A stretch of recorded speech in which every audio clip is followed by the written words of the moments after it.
Today's episode of Socially Democratic is presented to you by Dunn Street. Dunn Street partners with businesses, organisations, unions and social democratic parties across the globe to train leaders, develop community organising strategies and empower people to organise for change. And in 2021, Dunn Street will continue to work with folks that want to make a difference, inspire, give hope and enable leadership to achieve their shared purpose. To find out how you can partner with Dunn Street, hit us up at dunnstreet.com.au. Socially Democratic is also presented to you by Morris Blackburn Lawyers. Are you passionate about building strong relationships and solving problems? Morris Blackburn, Australia's leading plaintiff law firm, is looking for 2 union relationship organisers in the great state of Queensland and down here in sunny cosmopolitan Melbourne. Your responsibilities will include providing an exceptional service to union members and union clients by connecting them to the best legal staff across Morris Blackburn's practice areas. To apply for either the role in Melbourne or in Queensland, go to morrisblackburn.com.au/careers. Be a part of the change and fight for fair. Apply now. Hello and welcome to our second episode of Socially Democratic for this week, your weekly centre-left political and cultural podcast that dives into the progressive issues of the day and the people leading them from home and abroad. Earlier this week, we were abroad in the Emerald Isle talking to the General Secretary of the Labor Party in Ireland, Billy Sparks. Now we're going to talk to the State Secretary of the Western Australian branch of the Australian Labor Party, Tim Picton, who is also a very, very successful campaign director, because on the weekend, the Western Australian Labor government reduced the opposition to a caucus that could fit on a Vespa. And we're going to hear from Tim about how they won and all of the things that the colour and movement that happens with winning in a landslide election that's even a bigger landslide than the last time they won. It's so historic and so proud of everything that happened over in WA. So looking forward to speaking to Tim today about how that was achieved. It's kind of like, after your team wins like a championship and all you want to do is read the papers over the next 3 or 4 days about how amazing you are. This podcast for me is like that. So I'm looking forward to talking to Tim about all of the things that led them to such a historic victory in WA. Don't forget to subscribe to the podcast on Apple Podcasts, Spotify, Stitcher and Amazon. And if you're an Apple Podcast user, please leave Socially Democratic a rating and give us a review. And for all of the updates of the podcast, follow Dunn Street on Facebook, Twitter, Instagram, and LinkedIn. Okay, let's get to today's episode.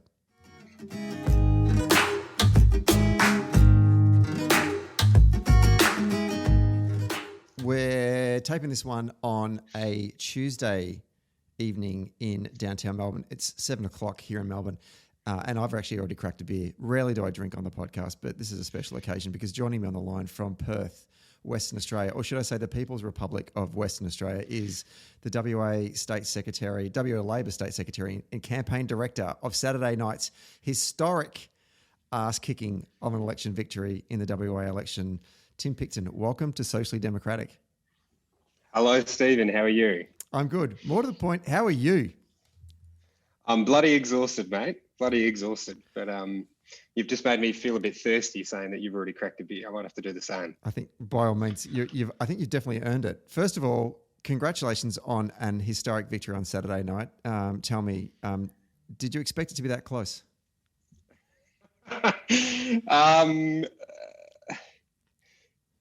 No. No, I didn't expect it to be that close. I was hoping that we'd win all 59 seats, but we didn't quite get there. I know, pathetic. Those 72 people in Western Australia that did vote for the coalition must feel like a bit of an idiot right now. Yeah, I said to the Premier yesterday, I hope he's found the 10 people in Rockingham who didn't vote for him and asked them specifically why. He must have personally begrudged them at some point in his life, I think. You know that, we're always critical of despotic countries around the world that have very dodgy elections. You know that the UN are going to send in election monitors next time around because something fishy is going on in Western Australia. Well, don't worry, we'll close the border and not let them in. Yeah. But all power to the party secretary, I say. Indeed. Now, look, I've got all my shit jokes out of the way, so I'm now actually going to ask you serious questions. Starting with a bit of back history for yourself. You know, you've cut your teeth on Labor campaigns in what I would call an incubator of Labor campaigning talent in South Australia, then moved across to the great state of Victoria to join the Team Andrews and play a critical role in both the 2014 and 2018 campaigns before taking up the role as the WA Labor State Secretary and Campaign Director a couple of years ago. Having worked across various states, how does working on a WA campaign, how does that experience differ from the work that you've done in some of the eastern states? It's big. It's a really big place. I think that's the strangest part of it all, and big for the Labor Party too, because not only do we hold, our kind of core base of seats and bellwethers in the metropolitan Perth area, but we've got lots of regional outposts that are really strong Labor areas. Logistically, it's a very difficult campaign to run. You've also got dozens of remote Aboriginal communities, and some of these places are, thousands of kilometres away from the nearest town. So it's a big place. Coming here, Western Australia gets described, I think, as a liberal state. I think we've just proved that to be wrong. The secessionist vibe or culture that we kind of get a sense of over here on the east, how much of does that fault line run through WA politics, or is it overstated by the eastern seaboard media? I think the secessionist vibe is overstated by the eastern seaboard media. I don't think you'll find many people on the street who actually want to secede, but there's certainly, Western Australia is a very proud place. I say that as a proud Western Australian, having also been a proud South Australian and proud Victorian. But it's a very proud place. There's certainly, I think, a suspicion of decision makers over east not always understanding Western Australia, and I think that's pretty fair too. This is the engine room of the Australian economy. It's a very different place economically and in terms of employment than the rest of the country. And I think people sometimes have a sense that East Coast politicians don't necessarily have a proper understanding of Western Australia and the way of life, and the importance of Western Australia to the national economy and the national identity. And so that breeds this really strong sense of parochialism, which you also get in South Australia and Victoria, but it's probably a bit heightened here. Also a long bloody way away from everything.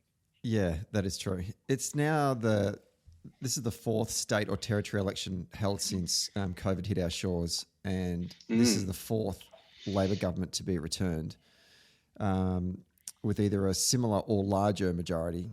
Is it as simple as an incumbent? If an incumbent government can demonstrate credibility in handling both the economic and the health crisis that COVID has presented to the community, that you get returned, or was there more to it than that in the case of the WA election?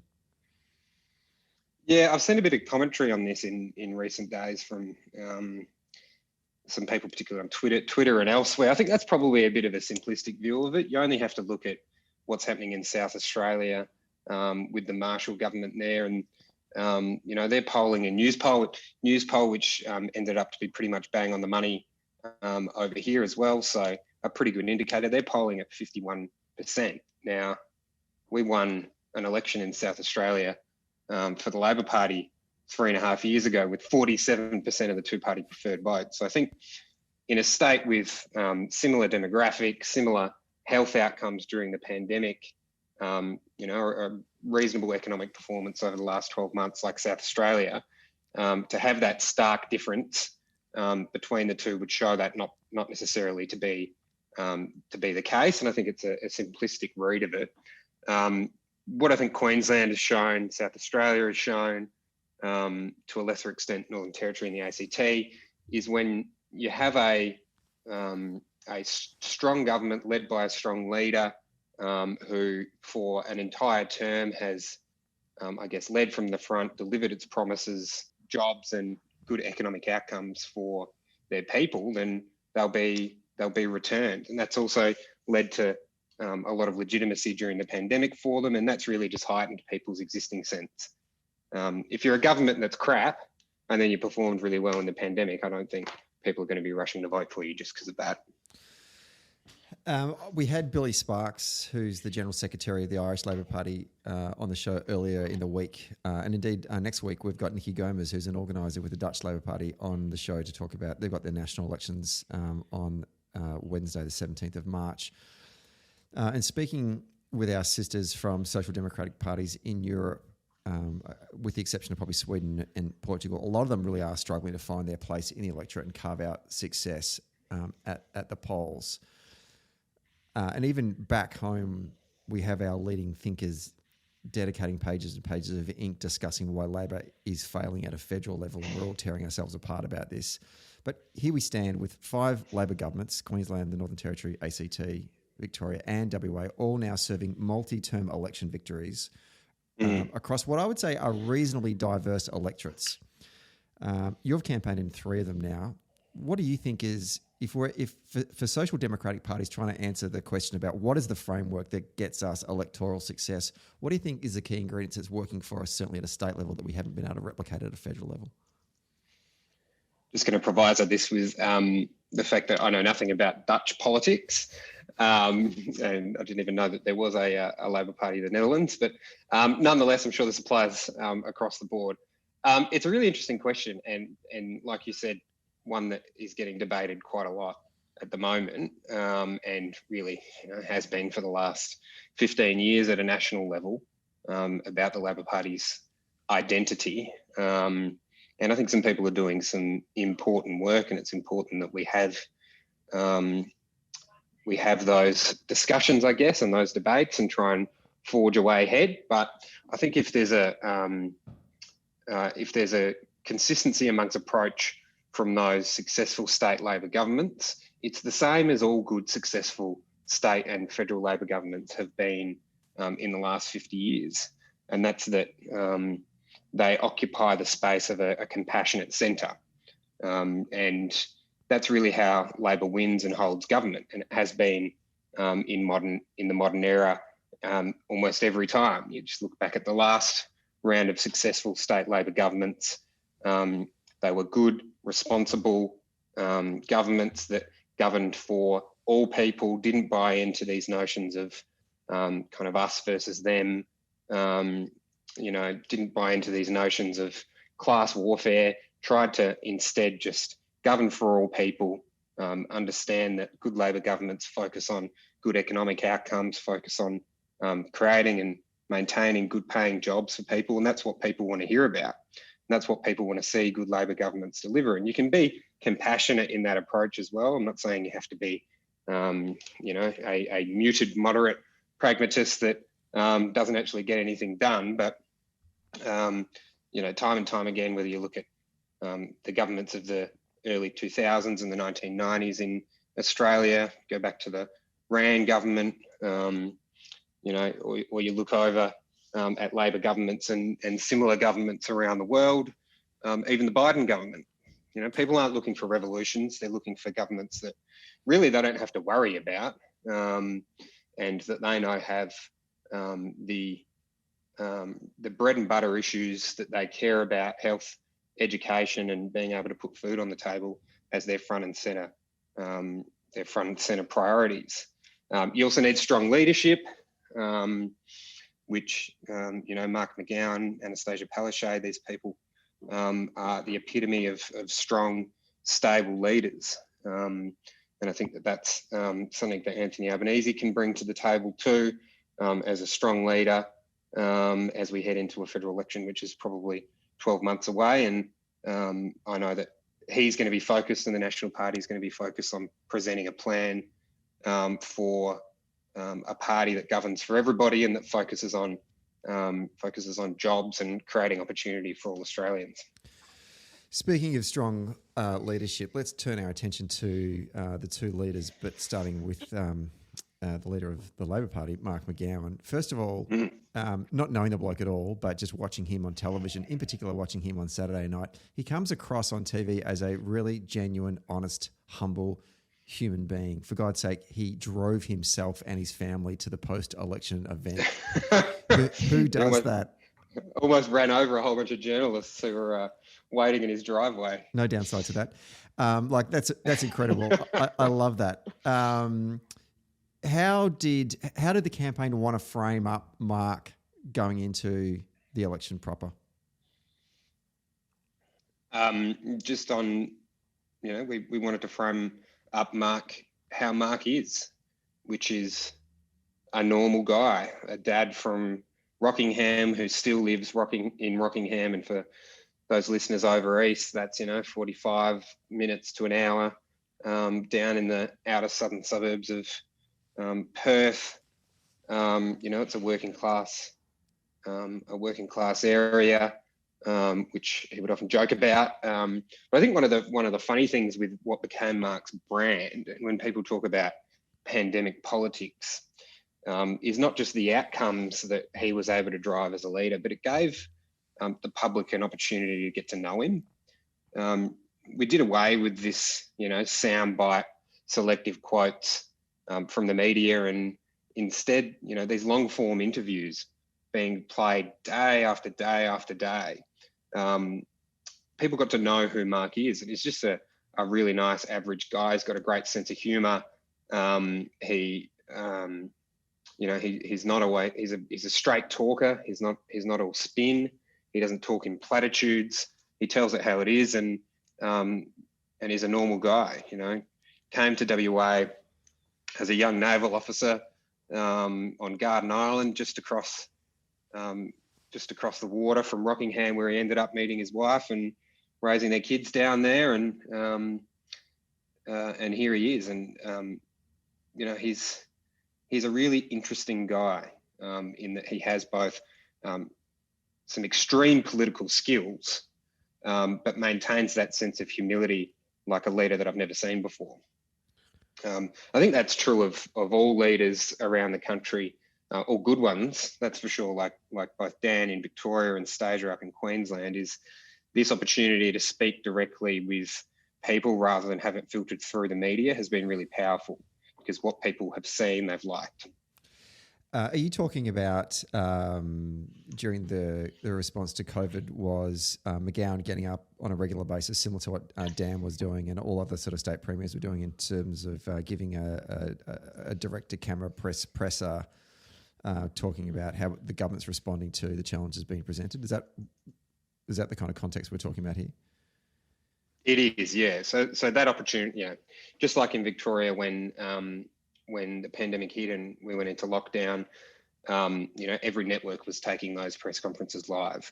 And so people were, for the first time in their lives, being able to see a politician tell it how it is for an hour and a half, answering questions. Nobody's ever had that opportunity before. It's actually quite a remarkable thing. And they're now taking these press conferences, and we're during the campaign live on social media and showing the entirety of the press conference on social media. And sometimes we'd see thousands of people tuning in on social media to watch these press conferences. It's actually, it's quite a new thing when you think about it. It's never happened before. Mm. And so therefore you made did you make an adjustment off the back of that, from witnessing what was happening during COVID and going, oh, this is an interesting way in which we can communicate directly to our electorate. There's a key learning here that we can use in the campaign itself, and maybe adjust our traditional media comm strategy? I was talking more in the context of, I guess, how people got to know Mark during that period. So it's kind of the first half of your original question that I was talking about there. How we tried to frame him was, really highlighting his experiences and drawing his existing brand strengths, which is around, strong leadership, experience, things that he learnt from the Navy, being a disciplined leader, but also being the average guy that he is. And I think there were some funny moments during the campaign, some funny moments during COVID. Everybody's heard about the running with the kebab thing, the Easter Bunny thing. He's an average guy who can have a laugh, and I think people really liked that. But our frame for Mark was around strong leadership and somebody who's got the experience to deliver us through tough times, which we also knew was a perfect contrast against our opposition. On the question of does that change how we do anything in the campaign? Not necessarily. We didn't do a lot of live streaming ourselves. I think we might in the future. We took the campaign launch live. You got to get those things right, or they can become more of a problem than they're worth. But we didn't have to do it because media outlets were doing it for us every day as well. The Liberals would take all their press conferences live, and you'd see that there's 32 people watching it, and I think 31 of them were in campaign headquarters for the Labor Party. And 15 of them voted for the candidate.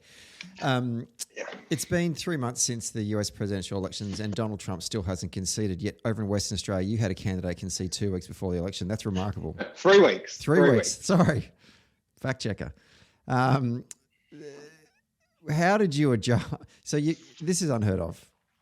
And for a reason. Yeah. And I'm assuming that this was them trying to play into the kind of, we're not going to win, but keep the bastards honest strategy, which I've only got one example of that ever winning, and that was it impacted on the Wayne Goss election that they were meant to win, and then I think it was Borbridge or whoever said, we're not going to win, but I just want you to do a protest vote, and there was enough protest votes that knocked Labor out of government. Otherwise, I've never heard of this strategy ever working before. What did you do? Did you adopt? Did you make changes to what you're doing, or was it just business as usual? A little bit of both. So we knew that what we were doing was working, and we saw that throughout the whole campaign. What we was doing was working. What they were doing was not working, and in fact, was turning people away from Zach. What were they doing? What were they doing, Tim? Yeah, it was one of the most bizarre campaigns that I've ever seen run, actually, from our political opponents. So they kind of went through about 4 or 5 different strategies. First of all, leading into December, obviously they changed leader. So he did only have 15, 16 weeks, whatever it ended up being. So their first task was getting the electorate to know Zach. He was a relative unknown. The previous leader, now former member for Scarborough, was not particularly well liked, and so Zach had a lot of opportunity, I think, to tell a story, show people who he was, and to go hard into that campaign, showing himself as somebody that people could trust and get to know. They didn't do that, and they kind of chopped and changed every week in terms of their campaign strategy. And we got to a point where we assumed that they were going to go hard and run hard in advertising, telling Zach's story. And we knew that he could find a way for that story to work. He's a very articulate, he's a good-looking guy.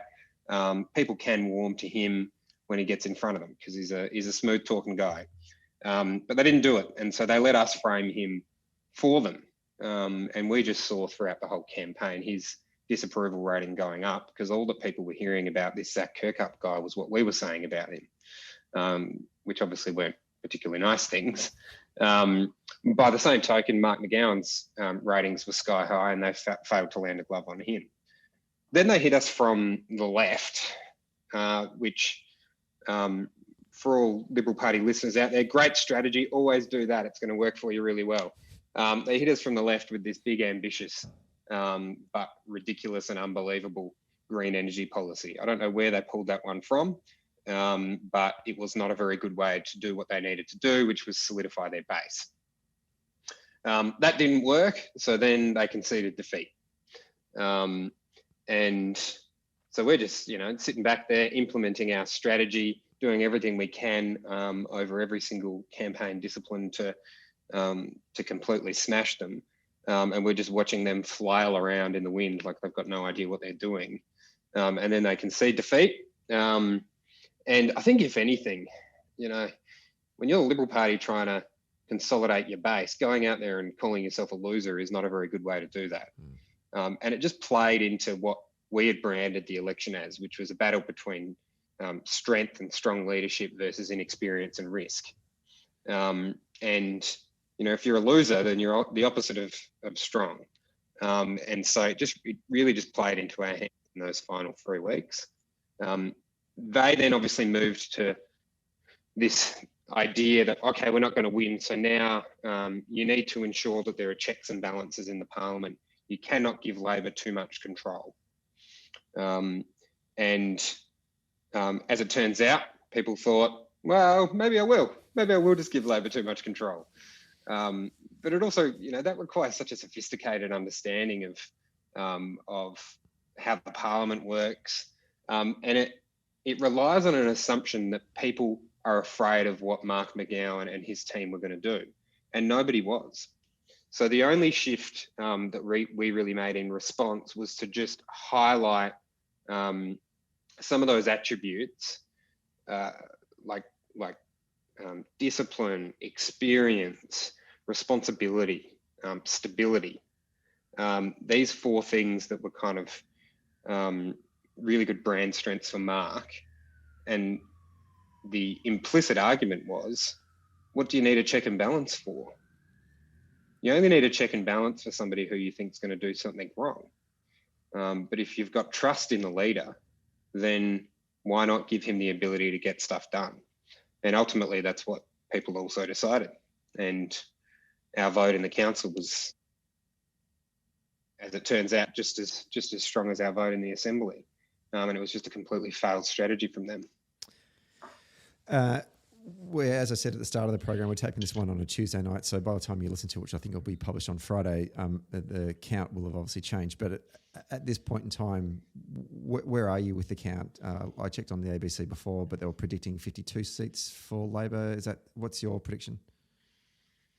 Yeah, so we've still got 3 seats in the too close to call column. So we've called 50 for Labor of 59. And then we've got 3 seats left. One is, I'll run you through them if you want, Nedlands, which if anybody knows Perth well, the idea that I just said that is completely ludicrous. I think the median house price in Nedlands is something like $2.5 million. This is the big part of the Golden Triangle of Perth, which is, along the river there, and, has some, $10, $15 million mansions. It's just absolutely ludicrous. The Labor Party would pick that seat up. It would be the first time in 77 years that's happened, but that's leaning our way at the moment. We're pretty confident we'll pick that one up. That'll be 51. The seat of Warren Blackwood. Again, this is Margaret River. Nationals country forever, but starting to go really strongly Labor, which would be fantastic. And then the 3rd seat is the seat of Churchlands. We're about 63 votes behind as of the end of counting today, but it's coming back our way. So we're confident that one could come our way.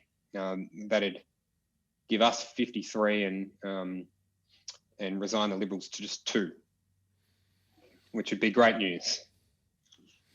It's unbelievable. It's remarkable. And as you were just running through those seats, I remember speaking to the then Assistant Secretary of WA Labor 4 years ago for another podcast, Linda Elisham, she was running through the seats that Labor won and was going, I can't believe we're winning this seat. I can't believe we're winning that seat.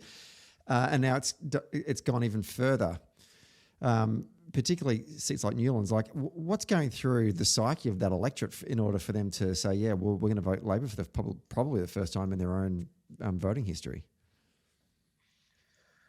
The seats that Linda was talking to you about 4 years ago, all of them we won on the primary votes this time. That's insane. Most of them we have a 20% margin in now. We have 30 seats with a 20% or more margin, which is just bizarre. Psychologically for those people, I think it's, how we framed up this campaign and what they know of Mark, and that's that Mark is going to have their back. Mark is going to have Western Australia's back, and they saw that throughout the whole term. And then it was just, I guess there was a spotlight on that. It was just completely intensified during the pandemic, and they saw that he was the right guy to lead us into the future, and the other team weren't. The Western Australian Liberal Party has become this kind of fringe party, taken over by the evangelical right, taken over by a bunch of churches, branch stacked in. And we saw throughout the campaign that they came up with all of these kind of wacky candidates with wacky ideas, conspiracy theorists and, people who thought 5G created COVID, and people with some really, really backwards ideas about things like sexuality and things that just aren't representative of modern mainstream WA. And I think for a lot of traditional Liberal voters, that really put them off. And they saw Mark as a moderate, sensible, responsible guy who cared about good economic management, cared about jobs, was still compassionate and had good morals and good Labor values, and cared about progressive social reform, but was always just a safe, steady pair of hands. And I think when you can get it, back to your question from a long time ago, when you can get a Labor Party occupying that part of the political spectrum, then the Liberal Party they become a fringe right-wing group, and we occupy the vast bulk of the actual population, who just want things to be looked after in a sensible manner and not have to worry about politicians. And that's ultimately what happened. And these kind of blue blood seats just fell. If we pick up Churchlands, which is still in the too close to call, then we've picked up every seat except for Cottesloe in metropolitan Perth, including every seat, obviously, in the western suburbs, which has just been the Liberal stronghold for generations. When setting your marginal seat target list, and I think these lists, one, always challenging. Two, I think that particularly with the onset of field and putting in resources early, that means that target seat list gets set a lot earlier than it, say, would have done 10, 15 years ago. Just getting a beer, Stephen. I'm still here. By all means, is tough to do. But to add to a level of complexity is that you've inherited a reasonably large majority from the previous election. And going in as state secretary, you look at that list and think, right, do I just be defensive and just try and protect the seats that we held last time? But also you've got access to research that may suggest that things are actually looking much better for Labor than possibly 4 years ago. Do you go aggressive? What did you settle on in the end? Yeah, we had a couple of iterations, but the latter iterations were actually just kind of ruling out seats. We had 10 seats under 5% on our side of the pendulum. We had something like 19 seats that changed hands to Labor in the 2017 election. So first term MPs representing electorates that just 4 years ago had voted, had switched their vote from Liberal to Labor. So there was an enormous amount of volatility already in the electorate. Turns out that there was even more volatility left in them. But when I first came into this job, I remember my first meeting with the Premier, and I said, we've got to be conservative and wary, but also ambitious. And there were a group of seats on the Liberal side of the pendulum that had some interesting characteristics about them that never really been campaigned strongly in. The redistribution had helped quite a few of them. Redistribution that happened a couple of years ago here had helped quite a few of their margins. And they were all in the kind of 0 to 5% range. So we decided really, really early on that we would put ourselves in a position where if there was more ground to make, we'd have the best opportunity to do it. And if it turns out that there wasn't extra ground to make, well, at least we would have distracted the Liberals in defending some of their own seats. So very early in 2020, we pre-selected a great group of candidates in those 7 seats. We got a teacher, a doctor, business person, a paramedic, just really great grassroots people from a diverse range of experiences. And we put infrastructure around them really early and set them on their merry way towards campaigning and getting out there in their communities about 8 or 9 months ago. And we knew that if we had to pull back resources, then we could, and there would have been no loss to us in net terms. So we did that. They were all on our target seats list for all of 2020. We had a very large target seats list to start off with, of about 22 out of 59, because we had so many marginal seats on our side of the pendulum too.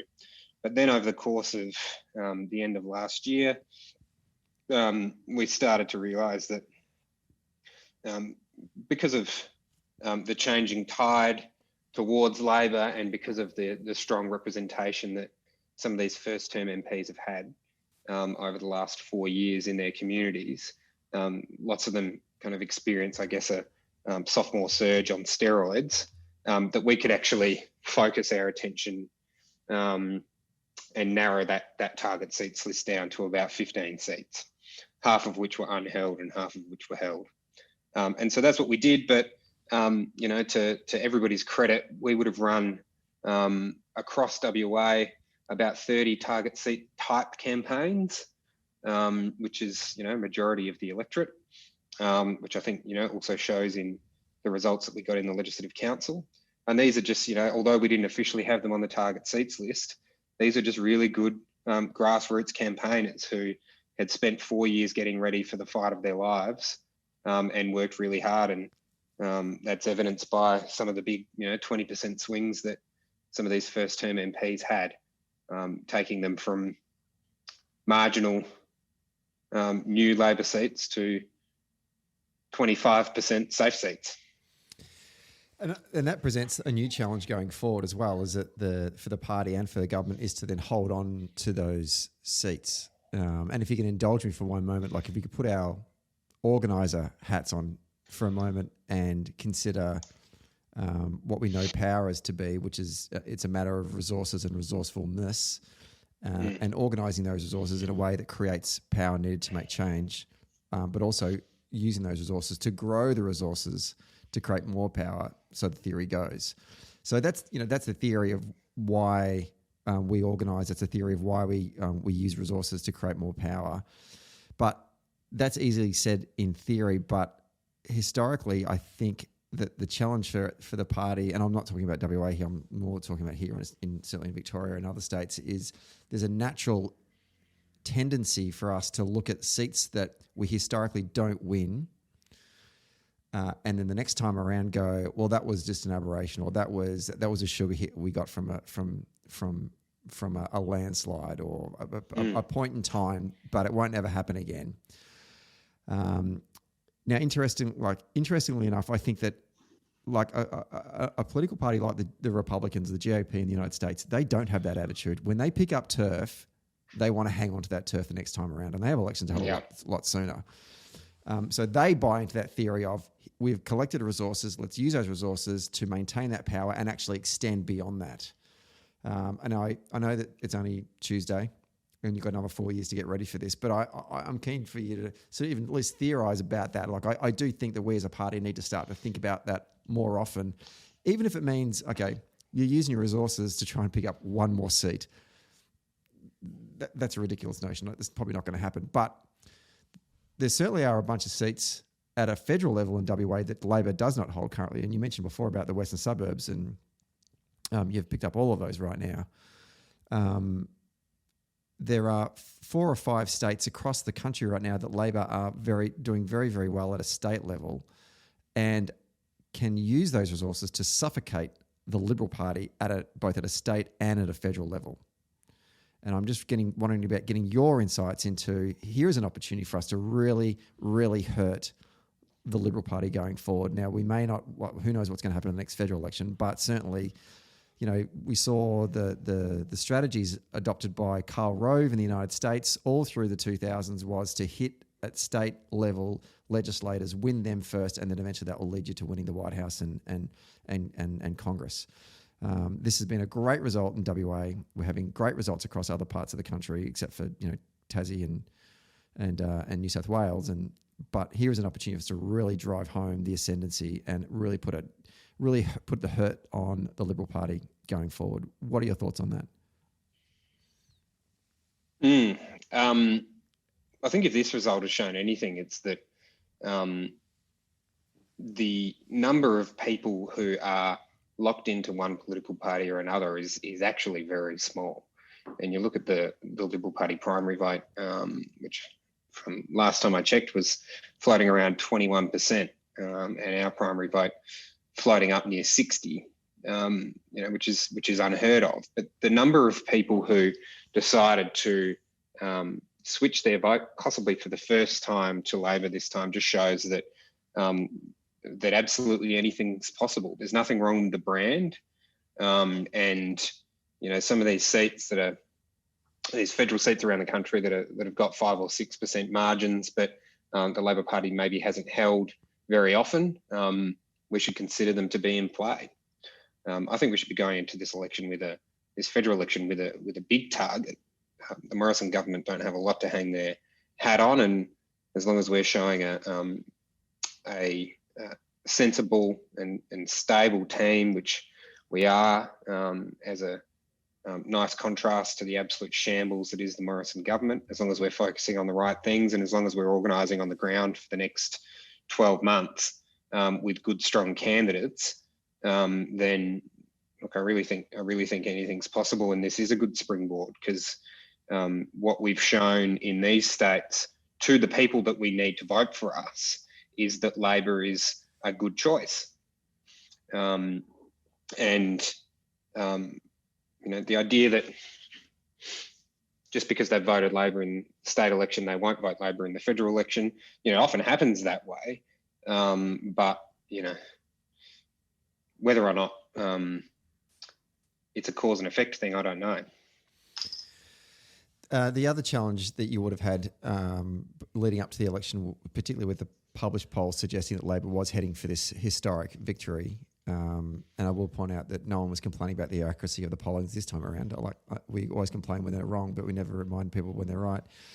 Armed with this knowledge, how did you maintain a focus amongst candidates and campaign staff to see this out and not be riddled with complacency creeping into the campaign? Because that can be tough sometimes. On the pollster thing, I think YouGov have shown themselves to be an incredibly accurate pollster through this campaign. So kudos to them.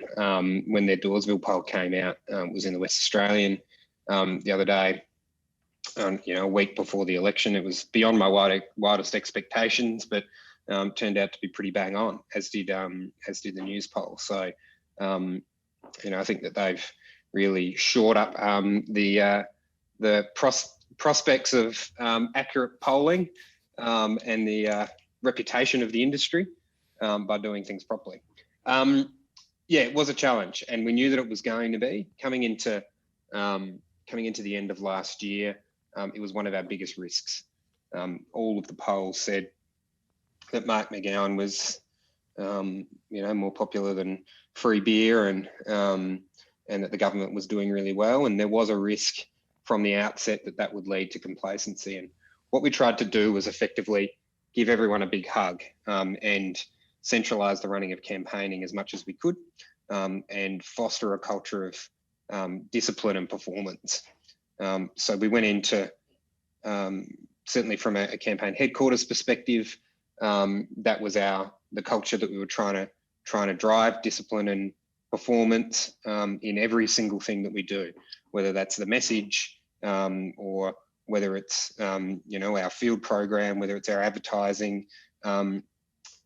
David Cann, for those who are listening who knows him, our campaign organiser here, his team in their pod had a quote from LBJ that says, "If you do everything, you'll win." And that's turns out if you do everything, you'll win everything. But that's what we tried to do absolutely everything and leave no stone unturned and make sure that we worked harder than the other guys. At a caucus meeting about 8 months ago, I came in and said, our biggest risk here is complacency. do not be the one who doesn't work hard because you think you're going to win and loses their seat. And we just drove that home every day to make sure that our intensity was at a maximum point the whole way through. We knew that we would work harder than the other guys, and we knew that would pay off, and we did. And our candidates and our supporters are out there every single day campaigning their asses off. And we ran basically a maximum campaign to headquarters, where we tried to carefully control and run as disciplined a campaign as we could. Did you find with the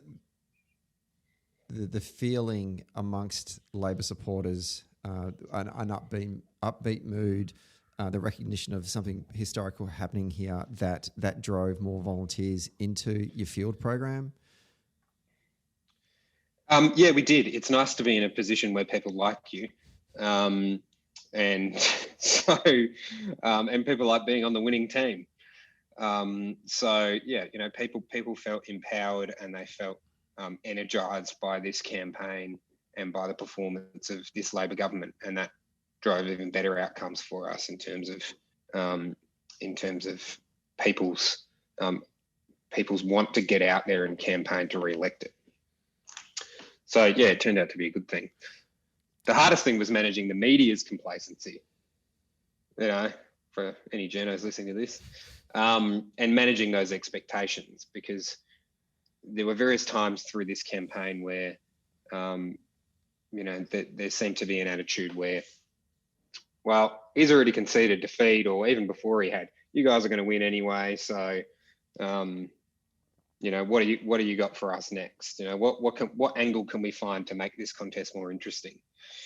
But we just had to stay focused and disciplined on message every single day, rolling out our plans for jobs and to keep WA strong, and treating everything else as background noise, running our own race from day dot. Without giving any sort of trade secrets away, certainly to any of our enemies that may be listening to this podcast, but just want to get I want to get an insight from you about some of the new things that you or the campaign learned, improvements, theories you tested, strategies, tools, that kind of stuff. Yeah, there's a few, and it's. I was thinking about this question and how I can talk about it without my counterparts over in Menzies' house stealing our secrets. As I'm sure you can imagine, we had a really strong focus on digital ingenuity, I guess, and running a digital campaign to its full potential. And we split that up into various different teams and disciplines, which I think is the most appropriate way to run a digital campaign like this. But I think our digital advertising, particularly our social media advertising, was pretty gold standard, and we had an amazing team in here in the digital ad factory, led by Henny Smith, who's an amazing digital practitioner, who some of your listeners may know, and we had prepared for that over the course of many months to get to a position where we could deploy one of the biggest digital campaigns in what I think will be Labor Party history, which I think paid big dividends. I won't go into all the details of it, but it was a pretty sophisticated show across both social media and web-based and retargeting-based stuff. So that's the digital side of things, which I think we did in a pretty gold standard way, and the Libs could just come nowhere near beating us on that front. We did field a little bit differently. We focused on door knocking 100%, and we focused on driving outcomes from candidates. Obviously, we still had big field teams, but that was a culture over many years, particularly from my deputy Ellie Whitaker, that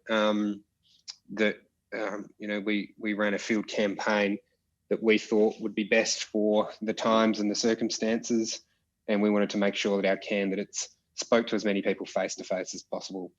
Gone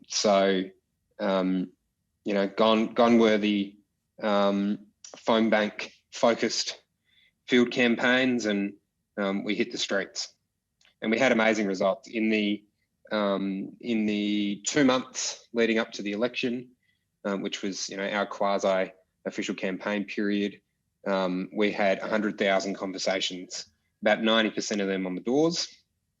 So that's pretty impressive. If you go back 6 months, and it's closer to 250,000 conversations, which for us, a state this size is a pretty good result. So that was field. We incorporated a field feedback process into that as well. So we were trying to pick up what people were hearing on the doors. That was one of the recommendations of the last federal campaign review, which we were keen to ensure that we were hearing what was on the ground and using that as a qualitative input into our decision making too. So, really impressed with our field campaign, led by Hugo Palmer, another Bernie alumni like Henny was actually. So that was that. What else did we do, Stephen? It's all a blur. We had the stupidest, most ridiculous marathon campaign of all time. We stood up campaign headquarters on the 2nd of January and ran basically a 24-hour, 7-day-a-week campaign for 70 days straight. That's huge. So haven't had a lot of sleep this year. No, I can imagine. That is, well, I mean, and the result speaks for itself, doesn't it really? Just remarkable effort by yourself, by the Premier, by your candidates and incumbent MPs and volunteers and your CHQ team. Just really enjoyable stuff watching on Saturday night, as someone famously wrote, the stuff of Labor Dreams was watching just an absolute mollification of the forces of darkness and evil, and I loved all of it. And you should be very proud of your achievements and pass on that to everyone and anyone that's listening over. No, I will. And it was, the team did an amazing job and stuck together throughout it all really well. And there was just a real sense of excitement from day dot, and such a great culture here in campaign headquarters that, everybody was very proud of. And we had such a great product to sell. And that's testament to Mark and his leadership over not just 4 years, but he's been opposition leader, Premier, leader of the State Parliamentary Labor Party here for most of a decade. And he's worked his bloody ass off. There's no one who works harder than Mark McGowan. When I talk about CHQ being stood up, he worked every day on this campaign from the 2nd of January till, well, he's still working now. But from the 2nd of January until the 13th of March, and he left no stone unturned, didn't leave anything on the field. He chased every last vote. Well, as I said at the start, congratulations. Fantastic result. And we do appreciate you coming on the show today. Only, less than 48 hours since election night. So great effort. My pleasure, mate. On that front as well. And we wish you the best of luck in getting a bit of a break and putting your feet up. We've got a national conference now, and then probably a federal election not too far away. So, but good to catch up with you, mate. Indeed.